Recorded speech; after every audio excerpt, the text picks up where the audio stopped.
Attestation ಅಂದ್ರೆ ಏನೂ ಇಲ್ಲ, ಇಷ್ಟು ಏನು ಒರಿಜಿನಲ್ ಡಾಕ್ಯುಮೆಂಟ್ಸ್ ಹೇಳಿದೆ ಅದನ್ನೆಲ್ಲ ಒಂದು ಸೆಟ್ ಜೆರಾಕ್ಸ್ ಮಾಡಿಸ್ಕೊಳ್ಳಿ, ಇನ್ಕ್ಲೂಡಿಂಗ್ ಯುವರ್ DCT ಅಪ್ಲಿಕೇಶನ್ ಇಂದ ಹಿಡಿದು, ಅಡ್ಮಿಷನ್ ಟಿಕೆಟ್ ಇಂದ ಹಿಡಿದು, ಸ್ಟಡಿ ಸರ್ಟಿಫಿಕೇಟ್ ಇಂದ ಹಿಡಿದು, ಡಿಪ್ಲೊಮಾ ಮಾರ್ಕ್ಸ್ ಕಾರ್ಡ್ಸ್ ಇಂದ ಹಿಡಿದು, ಡಿಪ್ಲೊಮಾ ಸ್ಟಡಿ ಸರ್ಟಿಫಿಕೇಟ್ ಇಂದ ಹಿಡಿದು, PDC ಇಂದ ಹಿಡಿದು, ನಿಮ್ಮ ಕ್ಯಾಸ್ಟ್, ಇನ್ಕಮ್, ಏನೇನು ಡಾಕ್ಯುಮೆಂಟ್ಸ್ ಈ ಒರಿಜಿನಲ್ ಕ್ಲೇಮ್ ಇಟ್ಕೊಂಡಿದ್ದೀರೋ ಅದನ್ನೆಲ್ಲ ಒಂದು 3 ಕಾಪಿ ಜೆರಾಕ್ಸ್ ಮಾಡಿಸ್ಕೊಳ್ಳಿ. ಓಕೆ, 3 ಕಾಪಿ ಜೆರಾಕ್ಸ್ ಮಾಡಿಸ್ಕೊಳ್ಳಿ, 3 ಸೆಟ್ ಮಾಡಿಸ್ಕೊಳ್ಳಿ. ಯಾಕೆ ಅಂತಂದ್ರೆ ಇಲ್ಲಿ ಒಂದು ಸೆಟ್ ಅಂತ ಹೇಳಿದರೆ KA ಡಾಕ್ಯುಮೆಂಟ್ ವೆರಿಫಿಕೇಶನ್ ಅಲ್ಲಿ ಒಂದು ಸೆಟ್ ಇಸ್ಕೊಂತಾರೆ, ಇನ್ನೊಂದು ಸೆಟ್ ಕಾಲೇಜ್ಗೆ ಹೋಗೋದಾಗ ಕೇಳ್ತಾರೆ, ಕೆಲವು ಕಾಲೇಜಲ್ಲಿ ಕೇಳ್ತಾರೆ, ಕೆಲವು ಕಾಲೇಜಲ್ಲಿ ಕೇಳಲ್ಲ. ಬಟ್ 3 ಮಾಡಿಸ್ಕೊಂಬಿಡಿ, ನಿಮಗೆ ಯೂಸ್ ಆಗುತ್ತೆ. ಓಕೆ, ಇನ್ನೊಂದು ಸೆಟ್ ನಿಮ್ಮ ಪರ್ಸನಲ್ ಯೂಸ್ಗೆ ನೆಕ್ಸ್ಟ್ ಬೇಕಾಗುತ್ತೆ ನಿಮ್ಗೆ. ಓಕೆ, ಅದೆಲ್ಲ ಮಾಡೋದಕ್ಕೆ ಮುಂಚೆ ಒರಿಜಿನಲ್ ಒಂದ್ಸಲಿ ಸ್ಕ್ಯಾನ್ ಮಾಡ್ಕೊಂಡು PDF ಮಾಡಿಕೊಂಬಿಡಿ, better main option. Okay, first thing. So attestation ಅಂತಂದ್ರೆ ಕಾಲೇಜ್ ಪ್ರಿನ್ಸಿಪಲ್ ಮಾಡ್ತಾರೆ, ಕೆಲವು ಡಿಪ್ಲೊಮಾ ಕಾಲೇಜ್ ಪ್ರಿನ್ಸಿಪಲ್ ಮಾಡ್ತಾರೆ, ಕೆಲವರು ಮಾಡಲ್ಲ.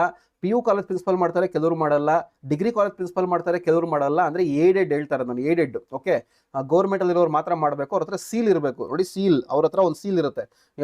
ಅವರು ಕೇಳಿದ್ರೆ ಅಟೆಸ್ಟ್ ಮಾಡ್ಕೊಡ್ತೀರಾ ಅಂತಂದ್ರೆ ಅವ್ರು ಸೀಲ್ ಹಾಕ್ಬಿಟ್ಟು ಗ್ರೀನ್ ಇಂಕಲ್ ಸೈನ್ ಮಾಡ್ತಾರೆ, ಅದು ಮಾತ್ರ ವ್ಯಾಲಿಡ್ ಆಗುತ್ತೆ, ಅದು ಮಾಡಿಸ್ಕೊಳ್ಳಿ. ಓಕೆ,